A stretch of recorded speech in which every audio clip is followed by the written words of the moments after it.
ସୁନ୍ଦର ଗାଁଟିଏ ଥିଲା। ସେହି ଗାଁରେ ରହୁଥିବା ଲୋକମାନେ ନିଜ ନିଜର କୌଳିକ ବୃତ୍ତି କରିବା ସହ ଗାଈ, ଛେଳି ଓ ବତକ ମଧ୍ୟ ପାଳନ କରି ନିଜର ଜୀବିକା ନିର୍ବାହ କରୁଥିଲେ। ସେହି ଗାଁର ଶେଷ ମୁଣ୍ଡରେ ଫୁଲଣା ମାଉସୀର ଘର। ଫୁଲଣା ମାଉସୀ ବୁଢ଼ୀ ହୋଇଯାଇଥିଲେ ମଧ୍ୟ ସେ କାହାରି ଉପରେ ନିର୍ଭର ନ କରି କିଛି କୁକୁଡ଼ା ପାଳିଥିଲା। ସେ କୁକୁଡ଼ା ଓ ତାର ଅଣ୍ଡା ବିକ୍ରି କରି ଖୁସିରେ ଗୁଜୁରାଣ ମେଣ୍ଟାଉଥିଲା।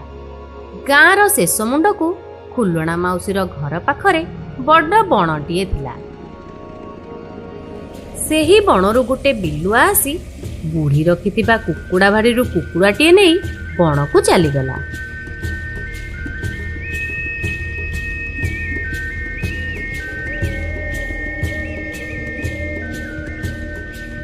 ରାତି ପାଇଁ ସକାଳ ହେଲା। ବୁଢ଼ୀ କୁକୁଡ଼ା ଭାଡ଼ି ପାଖକୁ ଆସି ଦେଖେ ତ କୁକୁଡ଼ା ଗୁଡ଼ିକ ଆଡ଼େ ସାଡ଼େ ହୋଇ ଘୁରି ବୁଲୁଛନ୍ତି ଓ କୁକୁଡ଼ା ଭାଡ଼ିର କିଛି ଅଂଶ ଭାଙ୍ଗି ଯାଇଛି। ଏହା ଦେଖି ତାର ସନ୍ଦେହ ହେଲା। ତେଣୁ ସେ କୁକୁଡ଼ା ଗୁଡ଼ିକୁ ଗଣିବାକୁ ଲାଗିଲା। ତାର ଗୋଟିଏ କୁକୁଡ଼ା କମ୍ ଥିବାରୁ ତାର ବହୁତ ମନ ଦୁଃଖ ହେଲା ଓ ସେ ସନ୍ଧ୍ୟା ସମୟ ପୂର୍ବରୁ ସେଇ ଭାଡ଼ିକୁ ପୁଣି ସଜାଡ଼ି କୁକୁଡ଼ା ସବୁ ରଖିଲା। ବିଲୁଆର ତ କୁକୁଡ଼ା ଖାଇବା ନିଶା ମନରୁ ଯାଇନଥାଏ। ସେ ରାତିରେ ବୁଢ଼ୀର କୁକୁଡ଼ା ଖାଇବା ପାଇଁ ଚାଲିଲା। ସେ ଯାଇ ପୁଣି ସେଇଭଳି ଭାବରେ ଗୋଟିଏ କୁକୁଡ଼ା ନେଇ ଛୁ।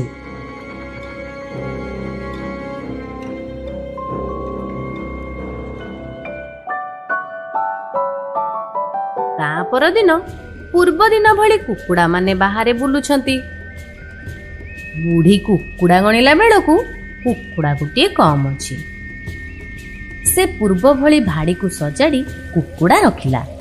ତାର କୁକୁଡ଼ା କିଏ ଖାଉଛି ଦେଖିବ ବୋଲି ସେ ରାତିରେ ନ ଶୋଇ ଚାହିଁ ରହିବ ବୋଲି ମନସ୍ଥ କଲା।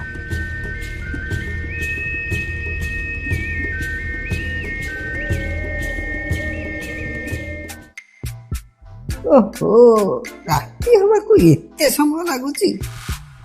ଭୋକ ଗଲାଣି। କେମିତି ଟିକେ ଶୀଘ୍ର ରାତି ହୋଇଯାନ୍ତାନି। କୁକୁଡ଼ା ଗୁଡ଼ା ଖାଲି ଆଖି ଆଗରେ ନାଚି ଯାଉଛନ୍ତି ମ।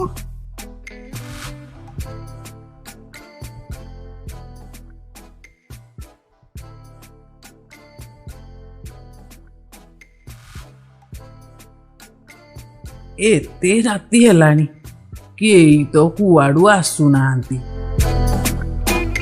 ଠିକ୍ ରାତି 2 ପହର ବେଳକୁ ବିଲୁଆ କୁକୁଡ଼ା ନେବାକୁ ଆସିଲା। ବୁଢ଼ୀ ଯେତେବେଳେ ଦେଖିଲା ବିଲୁଆ ଆସିଛି, ସେ ସଙ୍ଗେ ସଙ୍ଗେ ତା ବାଡ଼ି ଧରି ବାହାରକୁ ଆସିଲା। ରହ ରହ, ଆଜି ତ କୋଉଠିକି ଯିବୁ? ମୋ ହାତରେ ତୋର ଆଜି ଜୀବନ ଯିବ। ଏହା ଶୁଣି ବିଲୁଆ ଜୀବନ ବିକଳେ ସେଠାରୁ ଦୌଡ଼ି ବଣ ଭିତରକୁ ଚାଲିଗଲା। ଆରେ ହେ, ବୁଢ଼ୀ ଆଜି ଶୋଇନି, ଚାହିଁକି ରହିଛି ନା। ବହୁତ ଆଶାରେ ଯାଇଥିଲି କୁକୁଡ଼ା ଖାଇବା ପାଇଁ, ସବୁ ଭଣ୍ଡୁର କରିଦେଲା ମ।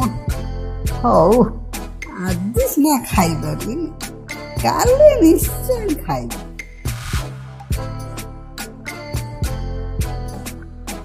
ରାତି ପାଇଁ ସକାଳ ହେଲା। ବୁଢ଼ୀ କୁକୁଡ଼ା ମାନଙ୍କୁ ଖୋଲିଦେଲା। ବୁଢ଼ୀ ବହୁତ ଚିନ୍ତାରେ ଥାଏ, କିପରି ବିଲୁଆ କବଳରୁ ସେ ତା କୁକୁଡ଼ା ମାନଙ୍କୁ ରକ୍ଷା କରିବ।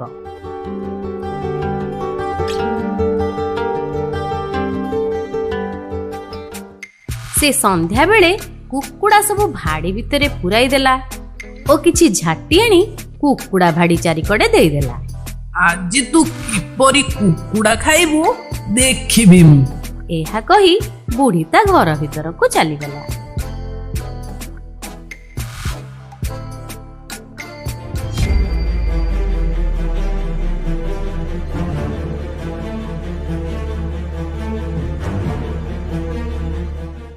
ବିଲୁଆ ଯେତେବେଳେ କୁକୁଡ଼ା ନେବା ପାଇଁ ବୁଢ଼ୀ କୁକୁଡ଼ା ଭାଡ଼ି ପାଖକୁ ଆସିଲା, ଆରେ ବୁଢ଼ୀ କଣ ଝାଟି କଣ୍ଟା ସବୁ ଚାରିକଡ଼େ ଦେଇଦେଇଛି।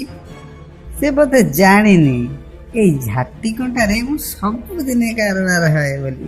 ଯାହା ହଉ ପଛେ କୁକୁଡ଼ାଟି ନେଇ ମୁଁ ଏଠାରୁ ପଳେଇ ଯାଏ, ନହେଲେ ବୁଢ଼ୀ ଉଠିଯିବ ଯଦି ଶିକାରଟି ମୋ ହାତରୁ ଖସିଯିବ।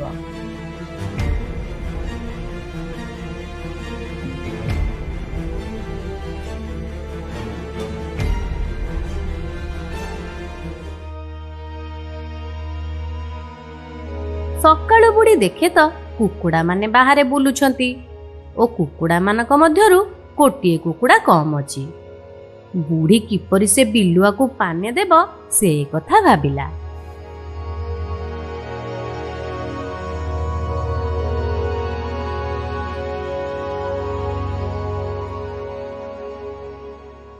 ସନ୍ଧ୍ୟା ବେଳକୁ କୁକୁଡ଼ା ଭାଡ଼ି ସଜାଡ଼ି ଗୋଟେ ଜରିପାଲ ସାହାଯ୍ୟରେ ଚାରିକଡ଼ ଘୋଡ଼େଇ ଦେଲା। ସେ ଭାବିଲା ବିଲୁଆ ଏହା ଦେଖି ଭିତରକୁ ପଶିବନି। ଏହା ଭାବି ବୁଢ଼ୀ ଘର ଭିତରକୁ ଚାଲିଗଲା। ସୁନସାନ ରାତି। ବିଲୁଆ ଆସି ପହଞ୍ଚିଗଲା ଭାଡ଼ି ପାଖରେ।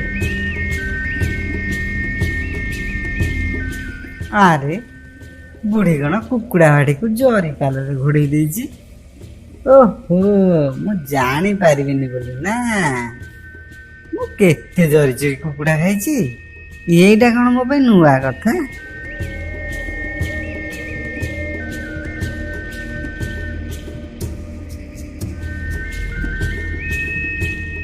ଏହାପରେ ବିଲୁଆ ଜରିପାଲ ଚିରି ତା ଭିତରୁ ଗୋଟିଏ କୁକୁଡ଼ା ନେଇ ଚାଲିଗଲା। ସକାଳୁ କୁକୁଡ଼ା ସବୁ ବାହାରେ ବୁଲୁଥିବା ଦେଖି ବୁଢ଼ୀର ଦୁଃଖ ଅସମ୍ଭାଳ। ଏମିତି ଯଦି ମୋ କୁକୁଡ଼ା ଗୁଡ଼ା ସବୁ ବିଲୁଆ ଖାଇଦେବ ମୁଁ କିପରି ବଞ୍ଚିବି? ଅଳ୍ପ ଦିନରେ କୁକୁଡ଼ା ସବୁ ସରିଯିବ ଓ ମୁଁ ମଧ୍ୟ ବହୁତ ହଇରାଣ ହୋଇଯିବି। ଏହା କହି ସେ ଘର ଭିତରକୁ ଚାଲିଗଲା।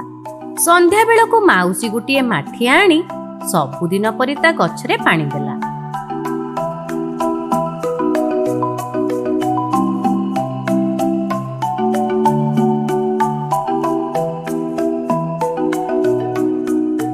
କୁକୁଡ଼ାମାନଙ୍କୁ ଭାଡ଼ି ଭିତରେ ପୁରାଇ ଦେଲା। ହଁ ବା, କଣ ଆଉ କରିବା? ଯେତେ ଯାହା କଲେ ବି ସେ କୁକୁଡ଼ା ନବା କଥା ନଉଛି। ହଉ, ମୋ ଭାଗ୍ୟରେ ଯାହା ଥିବ। ଏହା କହି ଫୁଲଣା ମାଉସୀ ଘର ଭିତରକୁ ଚାଲିଗଲା। ମଧ୍ୟରାତିର ସମୟ। ବିଲୁଆ ସବୁଦିନ ଭଳି କୁକୁଡ଼ା ଖାଇବା ଲୋଭରେ ଚାଲିଥାଏ।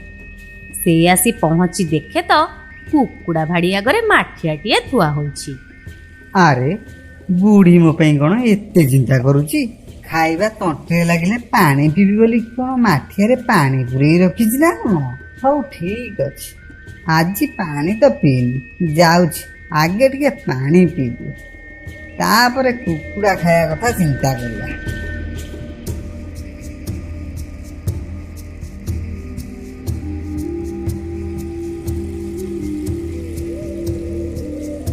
ଯାହା ହଉ, ବୁଢ଼ୀକି ମାନିବାକୁ ପଡ଼ିବ, ମୋ କଥା ଏତେ ଚିନ୍ତା କରୁଛି। ବିଲୁଆ ତ ବହୁତ ଲୋଭରେ ଥାଏ। ତେଣୁ ସେ ଡେରି ନ କରି ମାଠିଆ ଭିତରକୁ ମୁହଁ ପୁରେଇ ଦେଲା। ଏହାପରେ କଣ ଆଉ ତା ମୁହଁ ବାହାରେ? ସେ ଏପଟ ସେପଟ ହୋଇ ଅବେତବେ ହୋଇଗଲା।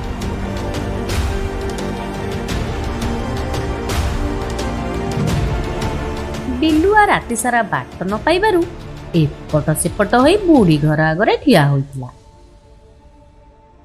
ଆରେ ହେ, ତୁ ମୋର କୁକୁଡ଼ା ସବୁ ଖାଉଥିଲୁ ନା?